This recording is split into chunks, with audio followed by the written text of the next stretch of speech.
Hey guys, welcome once again to Serene Pod. Welcome back.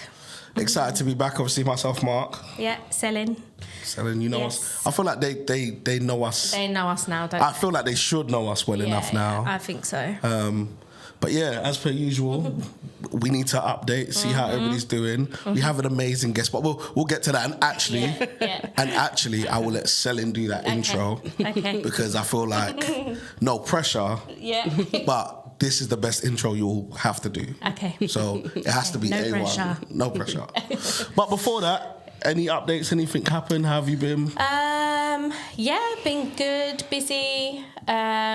I am doing a creative therapy training program for youth workers in Somerset House, which is really exciting. I've never been there, and I have always wanted to go there because it's such a creative place that loads of people do concerts in, and they have like gallery shows in. So it's a place I've always wanted to go. So I'm really excited, and there's loads of creatives also joining the training. So I'm just excited to be in the space and run something for other people. So yeah, I'm really excited about that. And also the way that creativity can be used with youth workers is something to explore. So yeah, I'm excited about that, which is coming up in 2 weeks' time. So I'm working on that. And yeah, and loving this heat, actually. I'm loving the heat. I don't think we are prepared for the heat in this country. I'm not complaining. Yeah. How about you? I've been good. Funny enough, I was actually supposed to go to a show at Somerset House last Wednesday. Oh, okay. I think it was the Little Sims show. Yeah. I was supposed to go to that show, but like I said, before I was sick, everybody was sick in my house last week, so there was no going anywhere. And then the heat, being sick, and then crazy heat is like it's not a good combo. It was horrible. I was shivering, but then boiling, and I don't feel like the UK is set up for heat. No, because most like hot countries, if you go to Dubai now, there's AC everywhere, like everywhere. But the UK, we don't have AC anywhere because we're just not used to having heat. But speaking of heat, we have someone in the hot seat. We do today. This week, today. And again, I'm going to let you do the intro because I feel like I can't do it justice. Fine, I'll take over. Yes. So, today we are calling this Interview with CEO. So it's like our version of the Diary of the CEO, but it's Interview of CEO today. Yeah. And we have the CEO of Serenity Welfare, Emily, here, and it's really personal for me as well because she's also my mum. So it's like I'm interviewing my mum and the CEO all in one. That's amazing. So yeah, it will be an interesting episode. So welcome. Thank you. Thank you, Mark. Thank you, Selin. I feel like I still feel like we need a bit of context. Tell us a bit more about what your mum means to you. You know, tell us a bit more about the relationship you have, the magic you guys have together. Because I've seen it. I feel like the people should see it or hear it. So I really want to feel because it's a big deal. It is a big deal. It is a big deal. It's not like she's got all the time in the world to just come. No. So we have to honour Definitely. So she has a very busy schedule, and she's everywhere and anywhere, and all the way from like the front line she's checking in to going to conferences and doing a lot of awards and everything. It's great for us to honour this time that we have here and be able to understand, first of all, about her, because it's nice that she's even here as a person, as a human being, who she is and why she started Serenity, what is Serenity, and what are we doing in Serenity together, what type of people work in Serenity, and what is the ethos. And we call Serenity a Serenity family, but why do we do that? It's not just because I also work here and I'm literally a family member. I'm her daughter. That's not the reason. It's the reason of the motherhood from the top reaches all the way to the bottom. So everyone that joins is joining that Serenity family, is joining the motherhood, receives the motherhood behaviour from the top. So the passion runs from the top all the way down to everyone that works here, from the gardeners to the security, to the field staff, to the support workers, to everybody, the transport staff, to the managers, to everyone. So that, I think, is really important to share, that the family feel of Serenity. And I've worked many places before I joined here. I'm not just saying it because it's my mum, obviously, but I've never had that feeling before. Got you. And I was begging to join Serenity long before I actually joined. And it's like I had to earn the space to be part of the family. So I am really honoured to share that we have her here and share her story and who she is as a person. I felt that, yeah. That hit. I felt that. Thanks. My little monologue. Yeah, no, but it was solid. It was great context. It was great context. So yeah, amazing to have you, Emily. How are you? Thank you so much for that wonderful introduction to my beautiful daughter. So thank you, Mark, as well. Yeah, it's actually a pleasure to be here, and I know I've been obviously watching every podcast since, and I'm absolutely glued to that television, and I just think how remarkable this has been, and what an inspiration it should be for loads of viewers as well watching, and an insight into our industry. But it's lovely to be here, and I'm honoured to be here, and you know, it's quite nice to share the story, because always I think not every company has a story behind it, but ours is very profound, and I think although the book obviously explains the journey, which I'll talk about later, it's nice to be here to talk about everything. And I think we're ready now to share it with the world. And we've got to a place where I'm so proud of everybody in the company. I'm so proud of what we're achieving for these children and young people, and even more so proud of the team and who we are and what we represent. So that's pretty much, yes. Okay, well, I guess... Fire away with the questions now. It's about that time for us to kind of get into it. Let's take the journey. So, yeah, I mean, everything you said is pretty profound, but I'm going to get into my Stephen Bartlett bag. I really want to go to the beginning. Yes. I really want to go to the top of the story. Just tell us a bit about yourself and how Serenity became the thing that you decided to pursue and create. You know, where did this all come from? You know, that's a long story, but I'm going to condense it because of the time restrictions. So, myself personally, I come from 24 years in the construction industry. So I never came from social work, never studied it, had no idea that I would be doing this, and had a very successful career working my way up from the bottom to the top in the early 90s and 2000s in construction. And if you knew construction back in those days, and I don't think that's so much now, it's a very male-dominated industry. So as a young woman starting her career in construction, and then by the end of it I was sort of project directing lots of buildings here in the UK and abroad. So I'd worked my way up in that industry, and I had a wonderful, amongst all the multi-million pound buildings that I had project directed, I think my most profound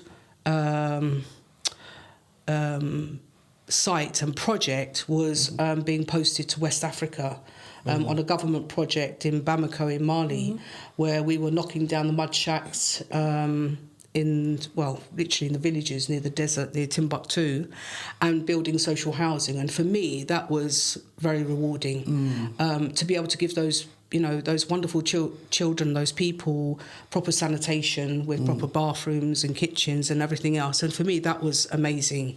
So I worked in Mali for about 3 years, and in Africa, and I unfortunately, just as we were finishing the project, I had to come back because I fell very ill. I had malaria, and they had to get me back to the UK. So I came back, and then not long after that, sadly, my only sister passed away of a heart attack. And she was 35, and she just dropped one day. Wow. and our whole world turned upside down. And there's a whole story behind that. So she wasn't well. Sorry, there was nothing wrong with her. Sorry, she. What had happened to her was that her husband had left her for her best friend. Oh, really, and she had 2 children at the time. That were little, they were like 7 and 10 at the time, and when she died, but he had left her 5 years prior, so they were really little. And I think, when I think about it now, I think she died of a broken heart, because she never could really swallow that particular, tragic thing that happened to her, because they really rubbed their nose in it, to be honest. It wasn't just like a normal affair. They really, really rubbed their nose in it for her. So she could never really swallow it. And I think just at the time where finally she was beginning to gather her life back again, and she moved into a new place and she was trying to start off her life again, and she found love later on and found a partner that she loved very much. Unfortunately, 4 days later, she just passed. Wow. So that was really tragic for us as a family, and it really, really turned our world upside down. And at that time, she had left my 2 nieces, which were 7 and 10 at the time. And of course, the father wasn't on the scene. And he didn't have a fixed address anyway, and mother had just died. And what had happened was father decided to come back and play dad again, and decided he's going to take the girls and kidnap them to North Cyprus. Wow. So if you know North Cyprus, it has no EU jurisdiction. So to get the girls to come back was very, very difficult. It took me about 9 months. So we're fighting the loss of my sister, which was horrendously tragic and shocking, and we're grieving immensely for that in her prime, where she passed at 35, and then we've lost the children. And it was just a mad time for all of us all. And I know Celine will back me up with this one. And so I went into automatic drive mode with my mum, trying to get the girls to come back, because they're so traumatised. They've lost their mum, and now they find themselves in a country with grandparents they haven't really seen. So cut a long story short, we the police got involved, and the Home Office and all sorts of professionals got involved. And 9 months later, I was lucky enough to go and get the girls and bring them back. Amazing. And then what happened was he decided he wanted to have the girls, because obviously there are benefits with children, isn't there? So the long and short of it is we opened a custody battle with the dad, my mum and I, and that went on for 4 years. And finally we won full custody of the girls. Amazing. And we brought them up, which is wonderful. And while all this was going on and our whole world has turned upside down, my career had stopped, as you can imagine. Of course. And I was pretty much at rock bottom, first time in my life. And somebody said to me, who works in social care, said, "Oh, Emily, we need a really good provision in social care." And I said, "What do you mean?" She said, "What's happening is that children and young people are being handcuffed in secure transportation." And she said, there's not a lot of secure transport companies, but they are handcuffing children, private providers. And of course, to me, this is all alien, because I don't come from this background. And she said, "But you're a really good businesswoman, have a think about it." And I said, "I really don't understand that industry." And she said, "Well, you do, because if it wasn't for you and your mum," she said, "those girls would have probably gone into care, may have been one of those children that had been handcuffed." And it sort of... it made me have a think, and I thought, and I remember saying to her, "Look, I'm going to have a research, and I need to have a look into this industry, and I need to research, and I'm not really ready." And I'll probably tell you, another 4 years went by on top of it. And we had gone to see somebody who had come here from America, who was like a medium.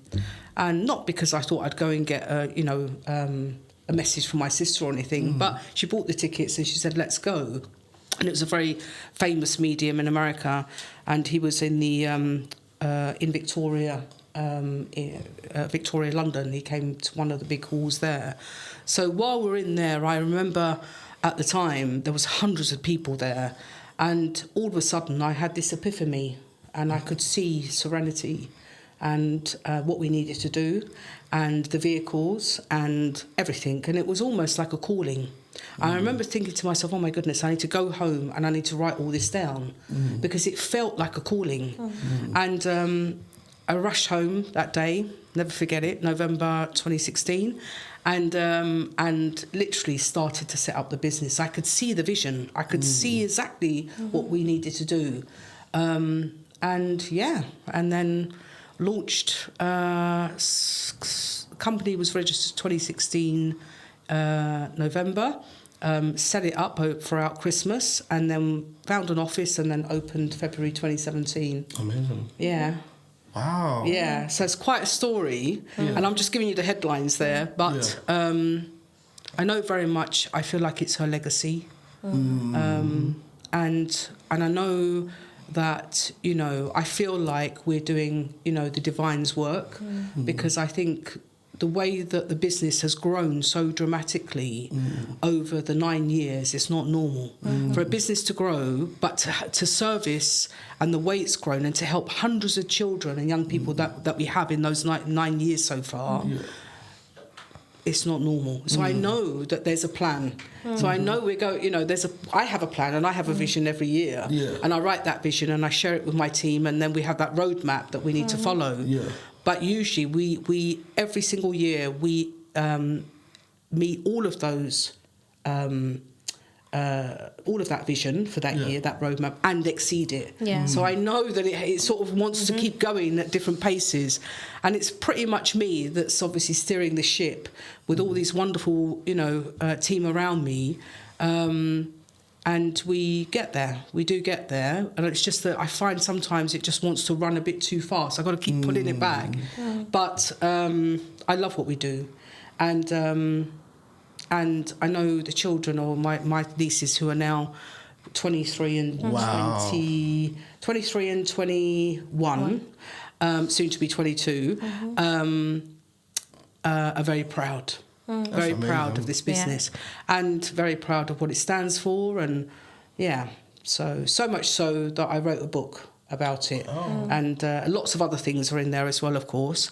But so amazing. Yes.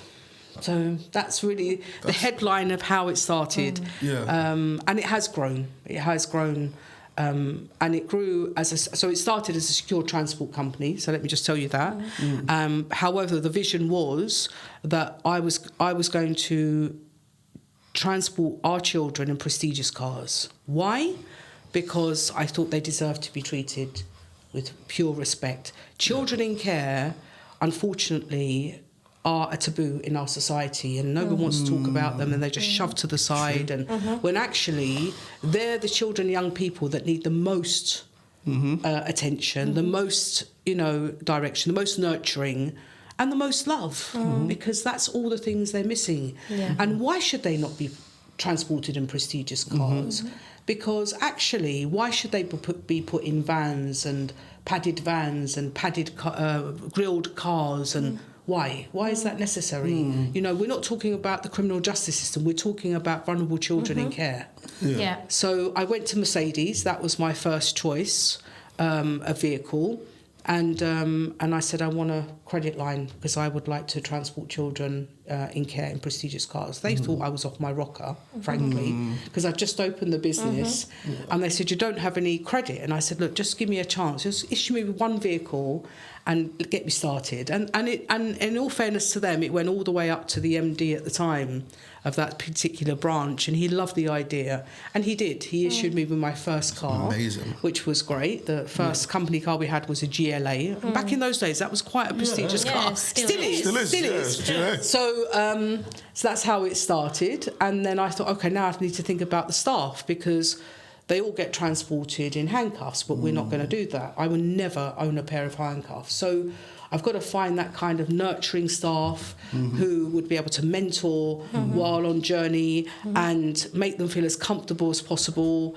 And if there was ever a difficult situation, because they are deemed high risk, that they would be able to have the techniques and the training to be able to deal with that kind of situation. But it would be a last resort, very much a last resort. Yeah. And then I thought, okay, we need to put blankets and cushions in the cars, and then I came up with the idea of having a goodie bag, and we still do that to this day, where we have a goodie bag and we have a stress ball with motivational quotes on it that we have specially done, and some fruit and some, you know, snacks, and trying to get healthy snacks in there a little bit. And every young person has that. So it doesn't matter whether they take it, don't take it, it's always in the vehicles. And to be honest, to date, we've had almost 100% success rate. Wow. Yeah. To the extent where actually a lot of young people keep asking for our services back because they enjoy the journey and they love the vehicles. And no one, let's be honest, no one's going to kick off when they're being chauffeur driven, are they? You know, it's logic. But also they love the staff as well, so they often ask for the same team back, whoever that team is. So we pretty much nailed it, really, I think. And then since then, it's grown into other welfare services. So it's almost becoming a complete welfare service for looked after children. We've got lots of other departments that have opened on the fact that the demand that has come in from local authorities, where they're saying, could we have this service? And over the years, that's what's happened. Yeah. So I can run through the services, but I'm going to let you ask questions. Which works quite nicely because we had Rachel on the last episode, who was explaining in detail what transport do and how they work and their stories with young people as well.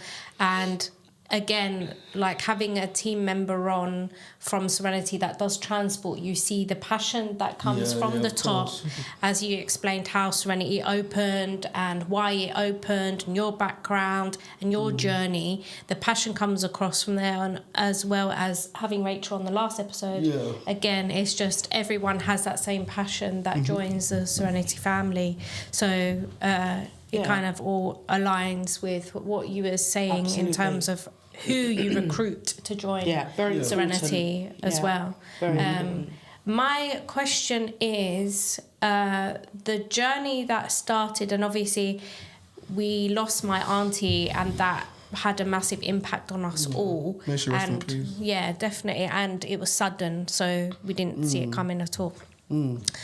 And how that comes across with the journey in terms of like the steps you've taken, but also like with grief. So how do you deal with grief in itself? Because yes, it's giving you the motivation and that epiphany that you was talking about, but how did you deal with the grief side of things while having an epiphany at the same time? Like, how do you deal with both? Yeah, that's really important question, I think. So yeah, thank you, Celine. So I think in the beginning, I poured myself into work. Got you. So we were only a 3-man team in the beginning. So we had one car, myself and 2 other transport officers. Can you imagine? I think we had 1 secretary or somebody in the office, I remember. And we were a very small team. And I was like a woman on a mission. I just would throw myself into work, and I would go out on transports as well. Wow. Okay. So the phone would go at 2 a.m, 3 a.m. I'd fly out of bed, and my husband would like, where are you going? I'd fly out of bed, and then I would literally be going out on transports myself with the team. And then I'd do a 12-hour run or a 6-hour run or whatever, and I would come back and I'd do a whole day's work. Wow. Yeah. And then again I would go out and I'd go and I'd go, and I literally was so engrossed in the business, bearing in mind that I'd never studied it, so I was learning on the job and self-teaching myself at the time, that I really, really decided that I'm gonna really make a difference, because I almost felt like it was my sister's calling, her legacy that I was doing it for. So the grief, really, would I say it was put aside? Maybe not put aside. What I was doing was trying to just mission it. So I was on a mission, literally, and really didn't stop I grieved many years before that, obviously, while we were trying to get the kids back and we were going through custody and all of that. But while I was going through it, I was talking to her as well. So, you know, often go to her gravestone and say, listen, this, you know, I know you agree with me, and this is the, you know, and this is the company, and this is what it's called, and, you know, all the things that you do when you lose someone very close. So I think for me, it was, it was all hands to the deck in the beginning. And I worked so hard, you know, day and night.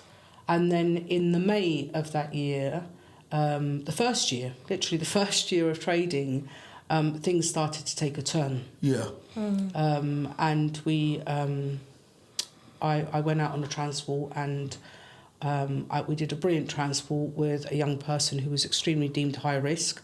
And lo and behold, I didn't know, a month or so later, she went to court. And she said to the court judge, I want to go into Serenity Welfare's care. Wow. And Serenity Welfare, so the court judge said, who's Serenity Welfare, and why do you want to go in their care? And this is God's honest story.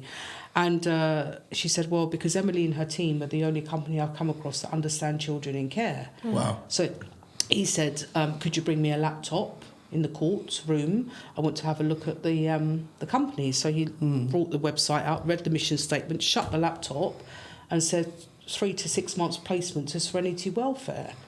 And I get a call from the social workers and said, you know, do you have a property? I said, no, I don't have a property. We were a secure transport company. And she said, well, this person has gone to court and this is what's happened, and they want to come in your care, and the court judge has agreed it. So you'll have to find a property. This is what happened. And I'm like, well, I don't know. And she's coming under a Pacific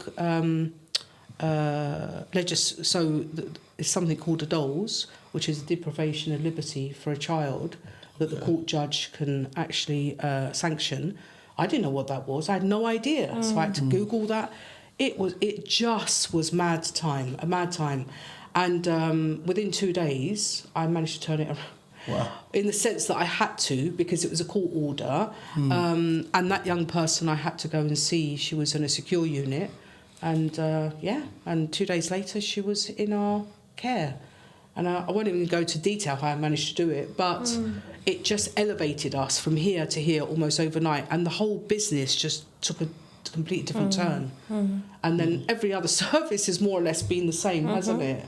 Yeah. So naturally unfolded. Grief, talking about grief, I probably did. I was grieving, but I wasn't stopping to think about it. I was grieving while in motion, constantly, 24/7, working. Yeah, that makes sense.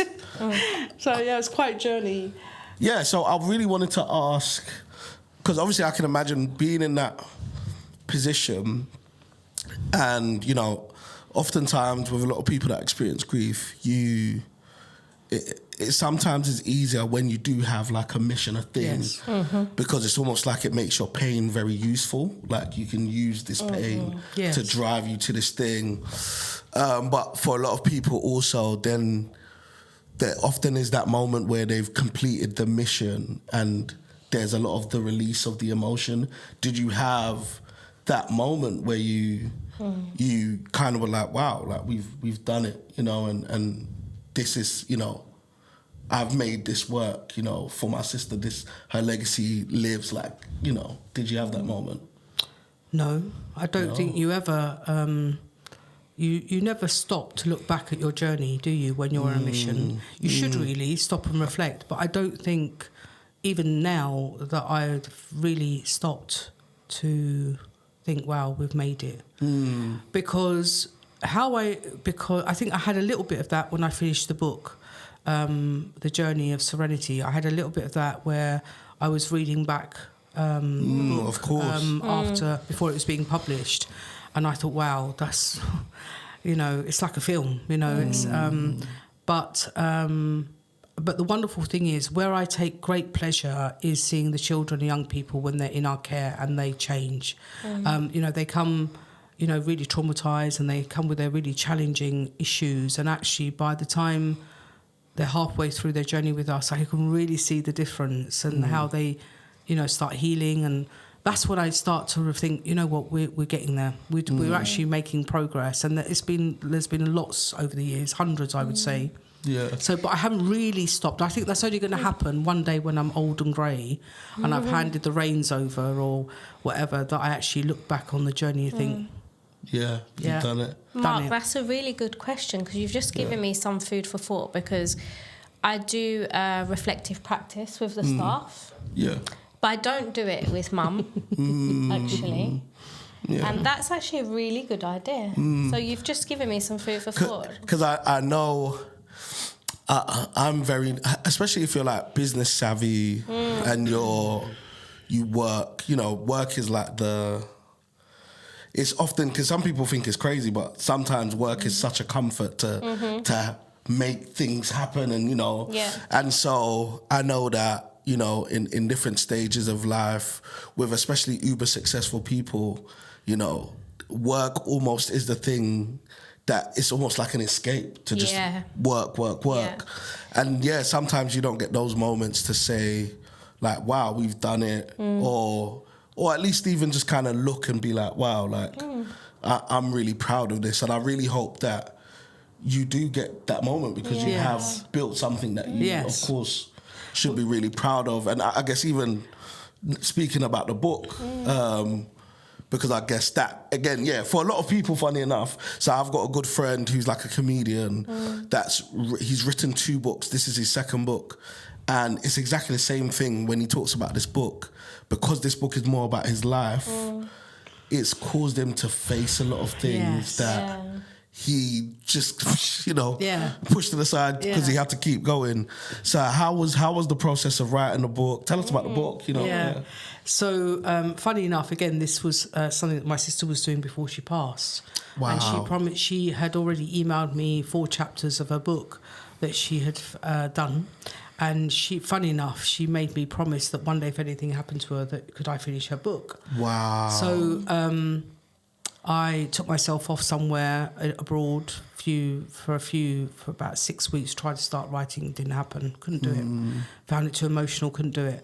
So then I came back, thought, okay, it's not the right time, park that aside for a little while, carry on with your business. And by the way, working in Serenity doesn't feel like work. Yeah, exactly.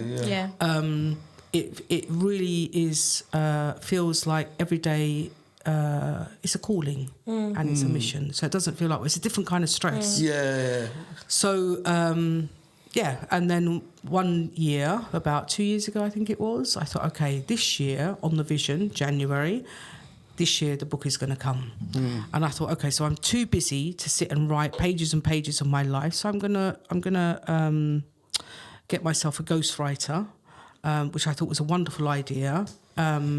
And she was this lovely lady, and she came once a week, and we sat in Serenity, and I told her, she wrote. And it worked. And for over the course of 3-4 months, we managed to complete the book, which was great. Then we got it published, and now it's on Amazon. But I think the wonderful thing is that that was the right time. Like that, the years before wasn't the right time. So there's always a time for everything. But that year, it was the right time. And that's when I felt the accomplishment. When I started to read it, and I thought, okay, wow, now I can see, for someone else on the outside reading this, they might need a box of tissues. They probably will need a box of tissues, but hopefully they'll find it inspirational, hopefully. And it's supposed to inspire, women, it's supposed to inspire children, it's supposed to inspire people who want to get into business. But most importantly, I just hope that people realise that, there is a story behind this company. I just didn't, it wasn't just set up for profit. It was set up for a reason. Yeah. So that's really important, I think, for me, to leave that legacy behind. Sorry, could you just tell everybody the title of the book, where they can get all that stuff? It's called The Road to Serenity, and it's on Amazon. So the proceeds go to charity, children's charity. So please, if you'd like to read it, you're more than welcome to. It's not a long read, so it's not pages and pages. But yes, I'm sure you'll find it, Yeah, amazing. Find it amazing. Just get yourselves a box of tissues next to it, I think. That's what I've been told. Yeah. But yeah. So I know someone who's read it I haven't read it yet, but I know someone who's read it, who was going through a difficult time with their partner, and she read it, and she did cry, but she said that actually saved her in that situation that she was in, because it wasn't a very healthy relationship. Wow. And having read the book actually gave her the motivation to leave and move forward. So, I think it's definitely inspirational to read and find out more about the journey of Serenity as well. So I would love to see it as a movie one day. That. Well, according to my auntie, she says one day that's going to be a movie. Yeah. I don't know. It might be in our lifetime. I'm not sure, but who knows? Why not? Could be. Yeah, why not? Like, there's a lot of people out there right now that are making independent films that are great. So because in the book also explains the campaign. So it went on to talk about a mission about the campaign. So so there's a campaign as well to stop the handcuffing of children in care by private providers. So it's called Hope Instead of Handcuffs, and I launched that 4 years ago, and we've managed to change legislation in Wales. Wow, single-handedly. By me literally lobbying at Parliament and banging on the Department of Education's door and the Children's Commissioners, and I've been lobbying for about 4 years. So I'm now known as a children's rights campaigner, which is a wonderful title to have. And I'm going to keep going. We managed to also year before, we managed to also do the same in Scotland. So I've just got my biggest challenge now, which is England. And so I'm going to relaunch phase 2 of the campaign in September. So we'll see what happens. So yes, it's a mission to stop children being handcuffed and young people as young as 12 being handcuffed by private providers. And unfortunately, 9 years ago, there was only a few secure transport providers on the market, and now it's saturated because it's an unregulated industry, sadly. All children's homes, all education is governed by Ofsted, but as soon as they step out the front door of a children's home and they're transported from A to B, nobody governs nobody. Wow. And that's really, really sad. And it's a loophole that has been dropped in the system that no one's picked up yet, which I'm trying to lobby for, because private providers, one day they could be waiters, the next day they could open a private provider transport company. And frankly, no one checks regulations. No one checks whether they have cars that are roadworthy, whether their staff are DBS checked. Nobody checks nothing. So you don't know who these people are that are transporting from A to B because it's a very profitable industry. And that's why they're jumping all on the bandwagon. So I'm trying to stop that from happening. What I'm trying to do is regulate our own industry, basically. And it's just a bit of a battle trying to find the right legislation and governance that is going to govern this. So whether it falls under which department, which government department, and that's the battle I'm finding. But I will get there. I will get there. You will. Yes, I will. It'll be good once it relaunches and the wheels start turning. We have you back on and we can get an update on how the campaign is really going and what's going on with it, and shed some light on it as well. There is a petition on our website. If anyone wants to sign it. That would be really good, because we often do send the petitions into government to raise awareness, and that's how we manage to change legislation partly in Wales and Scotland. So England is a little bit more difficult, especially with the changes in government recently last year. So we will get there. See, I'll be honest, hearing your story and hearing the stuff you're doing, it sounds like it has to be a movie. Like at some point, it feels like it would be a movie. To be fair, there's a bit of a left turn, but if it was a movie, who would play you? Oh, that is a really good question. I know who would play me. Ooh, okay. I know who would play me. Who would be in the studio. I have been asked that question, and I can't remember what I said. Do you have someone in mind? I couldn't remember what I said. Sandra Bullock. what did you just say? Sandra Bullock? Yes, that's who I thought of. Really? Really? Yeah. Really? Yeah. Oh my gosh. Yeah. Hey. So you never know. It's happening.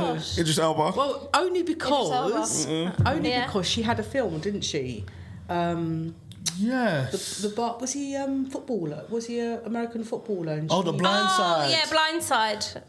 Blindside, yeah. If anyone's seen that film, It's a really strong good woman movie, yeah. who advocated for this young person. Sandra Bullock. So Yeah. maybe That's that's so why interesting. in your Yeah. subconscious you had her. Yeah. I had her in my It's really subconscious That's too. right, isn't I had her in my That's subconscious freaky. too. So yes. Who would play you, Celine? That's a really tough question. It's got to be someone like that looks like Mediterranean. Who? That's like can be a little bit creative. Anyone in mind? No. I'm putting things out there. No, I have no clue. I have to think about this. Might be a new generation of actresses coming Yeah, in time. yeah. someone coming up. I need to Yeah. think about this Yeah. and give you the answer. I'm on looking the more next like one. Idris Elba for me. Yeah. I think Idris will play me. It just makes sense. Yeah. Someone that looks similar. you know. Yeah. That's it. That's it. Just makes sense. Genuinely, it's an amazing story, and it's quite interesting actually doing this with both of you because obviously selling, being the daughter of the CEO, it must be interesting. Just your perspective. I think at some point we need to do an episode where I'm just talking to both of you guys together because obviously the difference in perspective is so interesting because. Yeah. You both have walked the same kind of journey, but from different points. And the difference in perspective comes up a lot because I'm like, I get in and like I get loads of feedback from other staff that maybe are not as comfortable to go to the CEO. So I'm like feeding in like, oh, this is what's going on, or they're suggesting this, or maybe they're a little bit fearful because, you know, so I get like a different angle of things. Yeah. And my approach is always like well-being first. So I'm like not business savvy, it's more like well-being savvy. So I'm always like well-being first, like I'm approaching it from a different angle. So our approaches are completely different with everything through Serenity. But everyone brings something different to the table, so that's why it works well. I've got one for who would play me would be Selena Gomez. I think that's fair. Okay. I think that's fair. Yeah, I can see it. I can see it. That makes sense. Yeah, I can see it. I have a question. Is there a young person in particular who has come through Serenity's doors that has stayed with you in your mind? Gosh, there's actually a lot. There's a lot of young people that I can, just comes to mind. Like I get this rush of loads of names and faces of our young people in the past. But I suppose there's one profound one. They're all, exceptional in their own right. Yeah. And they've all left here, amazing young people. But I think there's one profound one. And this is a young person who sadly had lost his mother to drug abuse. Gosh. And his nan brought him up. And he, in the whole wide world, he had no one else but his nan. And he came from an Afro-Caribbean heritage, and then when Nan passed away, he had no one, and the local authority sort of put him in a placement somewhere up north somewhere, and it was predominantly a very white English area, and there wasn't really any sort of Afro-Caribbean shops and so. He wouldn't really talk. He was very introvert. He hadn't really grieved his nan. And his nan was his whole world. Yeah. So you can imagine. And I think at the time, he was either 14 or something at the time. And I remember he came to us on a mentoring contract of some sort. And at the time we were doing mentoring. We now call it creative therapy. We've amalgamated the departments. But at that time he was, and they needed a Afro-Caribbean mentor to be with him, like a big brother type, to get him out of his shell. And because he was so introvert and he was awful. He was in such a bad way. Anyway, cut a long story short, when they went to pick him up, He had all scabs on his head where they wouldn't allow, but where they didn't understand sort of afro hair, and he had a real skin problem and dermatological problem, and he was in a really bad way, to be honest, really bad way. And I remember the reports coming back to the office at the time, and Celine had just come into post, more or less, from working in the secondary school. Finally, she came over. And I remember us discussing, and it broke my heart, absolutely broke my heart, because obviously I know what that grieving is like. Yeah. But put yourself, and I always do this, put myself immediately in their shoes in every aspect of what we do, and try and feel, as a young person of 14, what does it feel like to be in the world by yourself, in this whole big wild world by yourself as a young 14-year-old? It must be scary. Yeah. But you cannot express your feelings either. So anyway, as the weeks went on, we had taken him down to West London to an Afro-Caribbean barber's, and we took him to a skin specialist, and slowly, as the weeks went on, and the months went on, should I say, he started to slowly come out of his shell. And when I say come out of his shell, he started to engage a bit more with the staff. And they started to take him out on activities a bit more. And he started smiling a bit more, although it was slightly. But our main aim was to try and get him through the grieving process, because that was all suppressed. You could see it all being suppressed. So he didn't want to talk about his nan, he didn't want to talk about cemeteries, he didn't want to talk about anything. And slowly, as the months went on, and I think we had him for nearly 2 years. And slowly, I remember the day when we finally felt we cracked it with him, and he started to talk about his nan, and they took him eventually down to the cemetery. It's going to make me cry. And he sat there with his nan, and he said to his nan, you know, I found this wonderful company nan who, you know, are looking after me. And he said, and they're called Serenity Welfare, and they brought me here today. And they came back and told me, and I was crying. Of course. You know, it's really hard sometimes, because we are human, you know, human beings with emotions, to try and keep composed all the time with the things that we hear and see. It's very hard. But that one really got me. And look, I mean, how many years have gone by? You know, 3-4 years gone by, and yet again, it's been 4 years. It's got me. But he came back, and they told me the story, and I just melted. But it was a mixed emotions of complete euphoria that I felt, my God, finally we're making a difference, this young person. And he's beginning that healing process on his journey, and we're making that impact.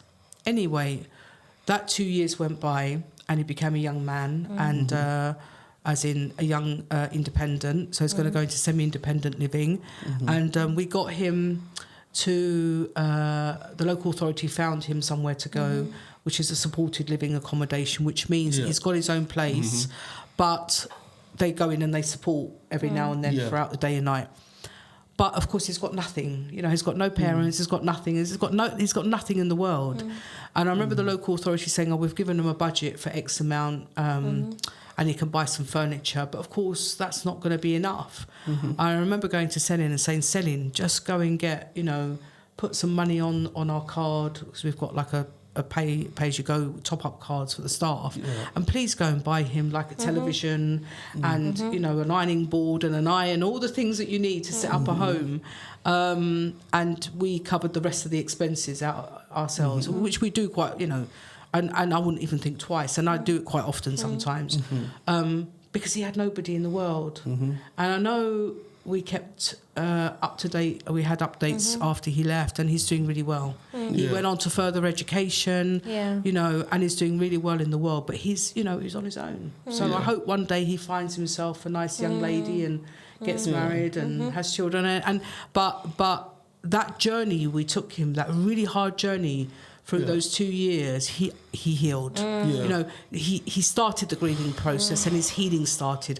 But that young person, to me, will always stay up here. And there are lots like that. But because he was on his own and he had nobody, for me, that was quite profound. Wow. Yeah, especially that graveside, conversation, and that came back to me where the staff witnessed that. My God, I was very emotional.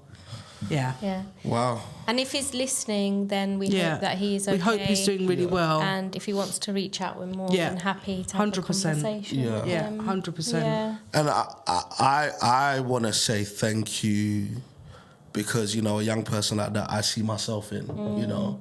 So I know what it's like to, you know, be a young black boy just trying to find their way. So I appreciate you for doing that. Do you know what I mean? Because it's necessary and it is tough. Yeah, it was a team effort. know? My team were amazing. It's an amazing my thing staff to do. and team were amazing as well. You know, we all work as an amazing collective team. We really do. We're all profoundly in the right direction for the same purpose.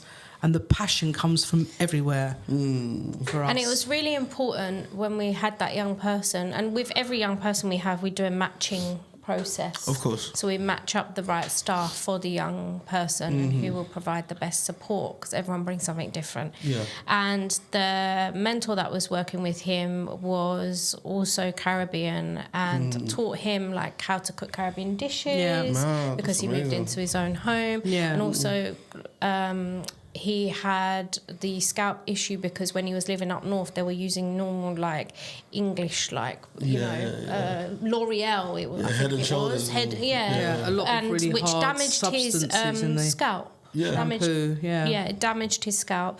So we took him to have treatment for his scalp, and then he ended up growing his hair. And we took him. He wanted cane rolls, and you know, so there was a lot involved in him trying to find a sense of belonging for himself, even though he didn't have family. How can we provide that family, that brotherhood for him, and a sense of belonging for him, as well as helping him through that grieving process? And I think obviously because of the grief that was involved, it was something also that you could relate to.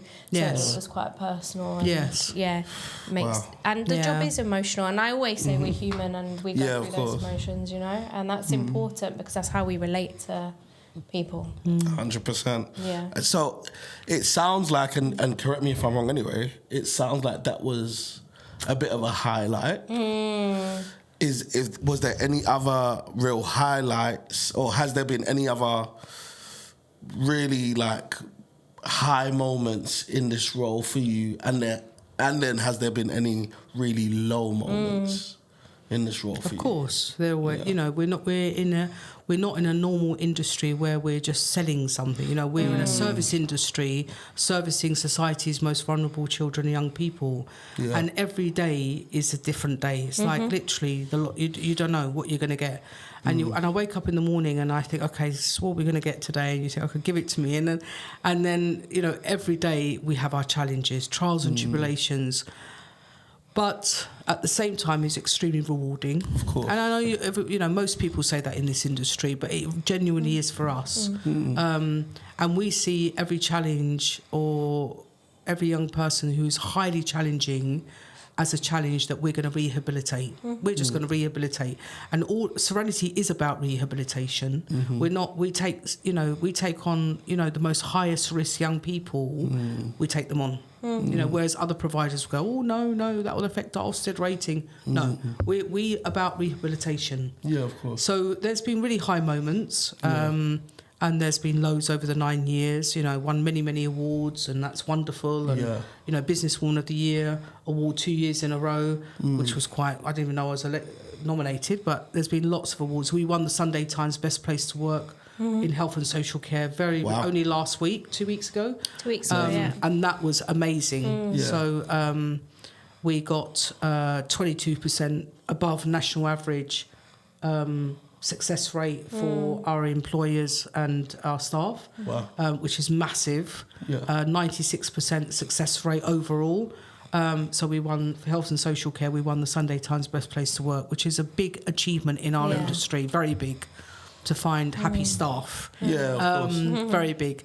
So they're big achievements, obviously, as a business. Many other awards. I can't remember, so many awards. But, you know, helping children every day, young people, and doing what we're doing every day is every day's achievement. And nothing, phases us. Things do upset us, of course, but every day they're our biggest teachers. So, and they're not used to being loved, nurtured, given direction, boundaries, tough love, whatever you want to call it. They're not used to it because they don't understand it. They've never had it.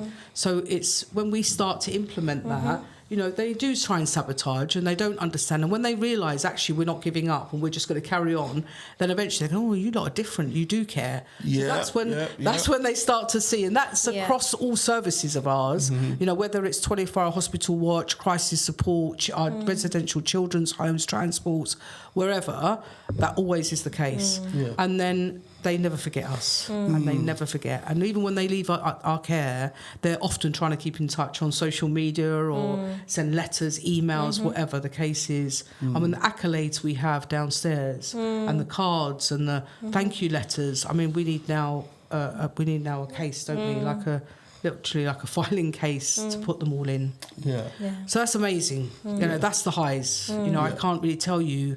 I love what we do. We have grown. We've changed offices. We've come to this beautiful building now. We're fortunate and blessed to be in that we service our children here as well as our head office. We have our art therapy, drama therapy, boxing therapy, all on these grounds, which is wonderful. We've got our pod here, our music studios here, our head office rooms are here. It's wonderful what we do. We have football pitch at the front. They come play football. The young people. So, it's nice and I like to see it. And I look out my office window sometimes and that's when it gives me that really warm, feeling, and I smile and go, that's exactly what we do. But often my lows are where I want to give up. Because it's never... it's never the children, it's never the young people. We are working with a very broken system. Social care is a very broken system that needs complete and utter uphaul changing. I think we need a whole pod just for that, at another stage, to be honest. But that is a system that completely needs a rehaul. There's a lot of people in health and social care that are not in it for the right reasons. And I'm not saying it's about the money, I'm just saying they're just not in it for the right reasons. And that's from government departments down to social workers everywhere, all areas. But then there are very good people as well, it just depends. But the balance, unfortunately, is the other way. The most challenging for me is staff.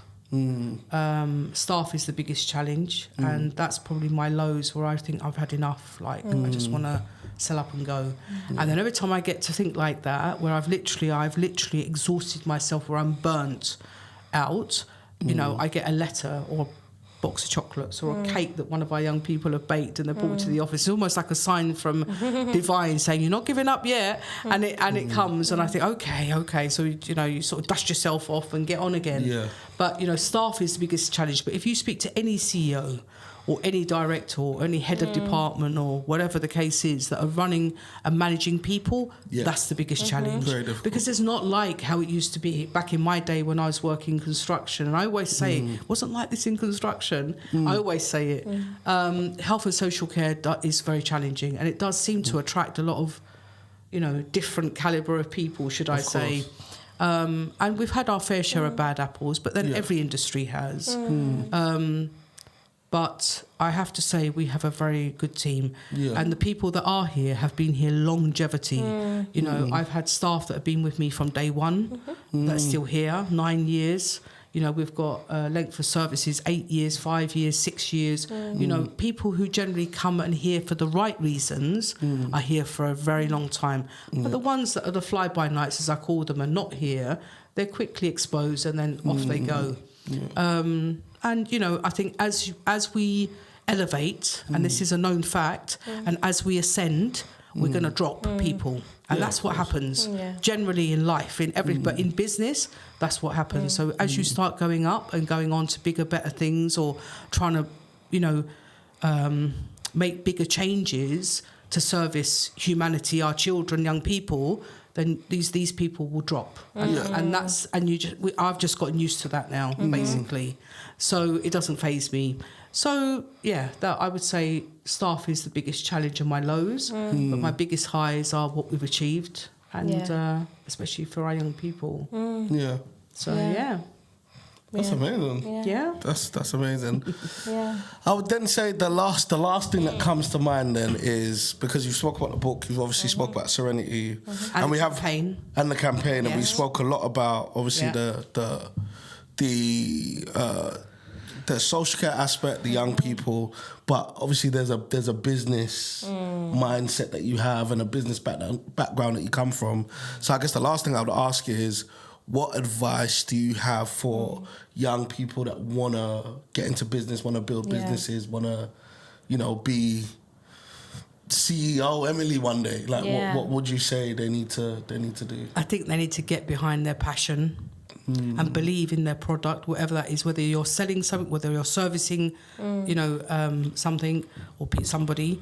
You need to understand your product and you need to pull up your sleeves and you need to graft but there are people who think that a year or two down the line that they've made it and they're driving around in their very, executive cars or sports cars and they think they've made it, and actually it's all going to crumble because you haven't got your eye on the ball. You've got to keep your eye on the ball. You've got to treat it like it's a baby. That's how I do. So you've got a baby company, a toddler company, and then an adolescent company, and then they're grown. Yeah, and as the years go on, I said in the beginning, this is a baby company, and now we're becoming adolescents, 4 or 5 years down the line, and now we're slowly becoming teenagers. So we're growing. That's how I see it in my mind. But I think don't ever take your eye off the ball because this is your business. This is your baby. You've nurtured it. You've got to grow it. Don't just think I've made it 2 years or 3 years down the line just because cash is coming in and you think, I'm just going to go and play golf for the rest of the afternoon. And people make that mistake. Because business means grafting. You're not going to pull a salary maybe the first 3, 4 years, 5 years, whatever. And you have to find another way of earning an income. You have to cut back. You've got to pay your staff. Without staff, you do not have a company. You cannot run a ship by yourself. So you have to pay your staff. You don't pay yourself. There are times in the beginning, early days, where I never paid myself anything. And and every time it's payroll anyway, now I have a team that does that for me. I used to do it myself. I used to love paying people. I don't worry about myself. I'll live on £10 a week, whatever, as long as we're growing and everybody gets paid. Because, Mark and Celine, there are over 200 families that eat from this company. When I think of the number of staff we have and how they look after their families and their grandmothers and their mothers and their children and their wives and their and their husbands, we've got to make sure we've got to keep going. Keep going. So I would say to that young person, please get behind your business. Don't let the reins go to other people. You have to be there until it gets to a point where you really feel like you can start to step back. Other than that, get behind your company and keep going. And just don't give up. If you believe in your product, don't give up. Wow. That's really good advice. That's really good advice. Because I think there's a lot of young people that have ideas, and I've had it in... I was doing one of my last sessions with my young people in therapy, and he was saying, I've had an idea, I want to work in a mortuary. And I was like, oh, it's really random. Like, why? And he was like, well, I don't really like talking to people, but they're dead people. And, I feel like I'm a good cleaner, so... I want to try it out. I was like, fair enough, why not? It's good business. Yeah. It's a never-ending business. Yeah, and I said, why not? And then I started helping him look it up and stuff, and then I came back to him this is what you need to do, this is what you need to do. And he was like, yeah, and I've had another idea that I want to run it myself. And I was like, amazing. You can have your own business, why not? And he was like, yeah, I want to do it for celebrities. I was like, great. Yeah, so it just starts with an idea. Yeah. And then... once you have that idea, not letting go of it, committing to it. And I think that's really good advice, seeing it as a baby, your baby, and then a toddler, and then an adolescent. That's visual as well, and I think that could be really helpful. But it's also not procrastinating as well. A lot of people, I'll do that tomorrow. Next year I'm going to open a business. That year I'm going to... I think when the time is right, you have to go for it. You have to, but it means a lot of... work. A lot of work, and you are going to fail, You are going to fail. You just have to dust yourself off and get up and do it again and again and again. And don't give up, because you will, if you've got the right mindset and you're a people person, and that's another very important factor, that you have to see your people as your team, that you will be successful. But don't give up. But you dust yourself off and you go again and again till you feel like the boat is then riding. You're now sailing. You're sailing now, should I say? Wow, I think that's really good advice. It's interesting that you said the procrastinating thing, because one of my favorite bits of advice when it comes to business is being fast in the micro and small in the macro. Fast in the small and not small, slow in the macro. So fast in the small and slow in the bigs. Yes. Taking the time to get to the big vision and knowing that, tomorrow's not the day to play golf. You can do that in 20, 30 years when you've built. But also that email, respond to it now. Do the micro things really, really fast. So for me, that's usually we do like our takeaway of the episode. So for me, that's going to be my takeaway, that not procrastinating and standing behind your passion and your business and pushing forward. That's my takeaway. Selin, have you got one? Yeah, my takeaway is now I know the importance of pausing and reflective practice. I will start this with you now, because Amazing. I do it with everyone else. This is a new thing. So we'll put it in your calendar on a monthly basis. We are doing reflective practice. That's my takeaway. Amazing. Have any takeaways? Anything you want to... My takeaway has been, I think, it's been a reflective day, really. So I've had a reflection because I'm talking about it, obviously, which is good. So reflection, I think, really, and reflecting on the journey so far. The journey so far, should I say? Who knows what's to come? But the journey so far, very proud. I am very proud. I'm very proud of what we are, what we've achieved, what we're doing, our ethos. So the team, everybody. All of you. So I think there's only one Serenity in the whole of the UK. Well, in the world, should I say? There we go. Only one Serenity Welfare. And we'll have you on once the campaign has relaunched in September.